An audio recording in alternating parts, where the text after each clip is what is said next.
On a voulu faire une histoire du cinéma qui ne soit pas d'un seul mouvement, avec une sorte de surplomb, ce récit unique que sont souvent les linéaires, que sont souvent les histoires, mais on a voulu partir des œuvres elles-mêmes, des films, choisis à gauche, à droite, selon à la fois nos goûts et leur importance évidemment dans l'histoire du cinéma.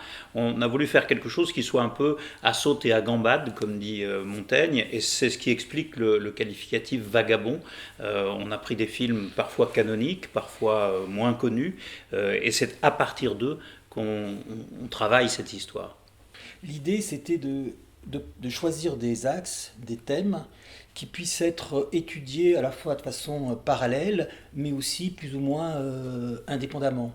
Ce qui fait que on a étudié des motifs, hein, comme le visage, le corps, la ville, le paysage, mais aussi les documents historiques, l'histoire.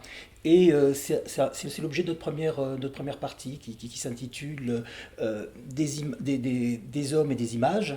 Et puis on a aussi essayé de penser le cinéma à partir des matériaux et des formes qui constituent les images, que ce soit la couleur, le son, mais aussi le récit, le point de vue, la mise en scène, hein, ces éléments-là qui ont aussi évolué au cours du temps.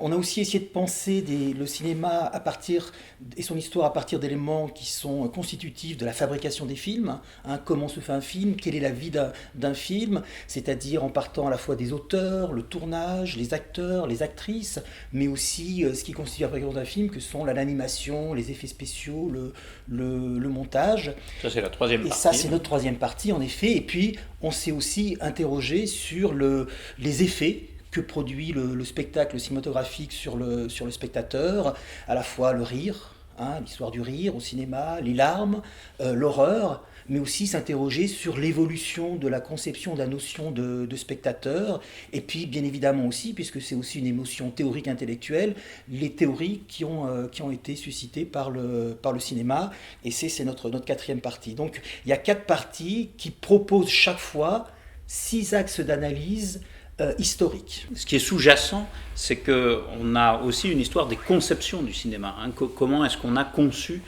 différemment, non seulement à telle ou telle époque, mais dans tel pays ou tel autre, ou comment tel réalisateur, tel producteur a conçu à un moment donné ce que pouvait être le cinéma. Et c'est ce qui permet en fait d'avoir plusieurs histoires, avec des rythmes différents, des tournants décisifs spécifiques. Hein. Ce qui se fait dans le domaine de la comédie ne se fait pas de la même manière dans le domaine du film d'horreur. Le récit se modernise à un moment donné, et la lumière et le son vont prendre des tournants décisifs à d'autres moments, etc. Hein. Donc on a selon les axes des rythmes et des vitesses différentes de l'histoire. Et on a donc ainsi 4 x 6, 24 chapitres, et pour chacun des 24 chapitres, 4 films majeurs, historiquement déterminants, hein, ou qui nous ont paru tels. Hein, ce qui fait qu'on part en fait d'une centaine d'analyses de films pour essayer de retrouver des moments importants qui sont ces multiples, qui constituent les multiples fils qui tissent l'histoire du cinéma. Oui, l'essentiel pour nous, et ça c'est important, c'était de partir des images. Partir des images, et ces images figurent à chaque fois en tête de chapitre, et ces images dont les caractéristiques plastiques, la façon dont elles ont été fabriquées, président à notre analyse. C'est à la fois une histoire du cinéma, mais c'est une histoire du cinéma qui s'appuie sur les conceptions du cinéma, mais qui s'appuie aussi sur l'analyse de films. Et ces photogrammes sont beaucoup plus que des illustrations.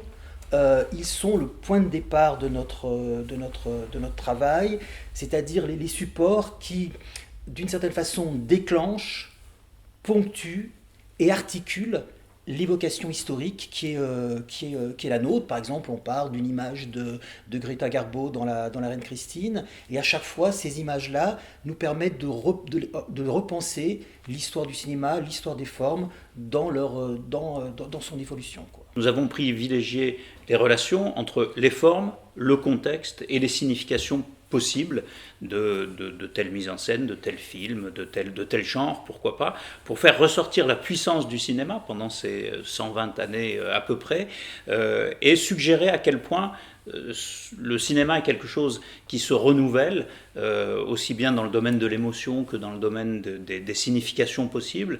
Et l'idée, c'est aussi de montrer comment petit à petit le cinéma permet une compréhension du monde et une émotion du monde sans cesse renouvelée.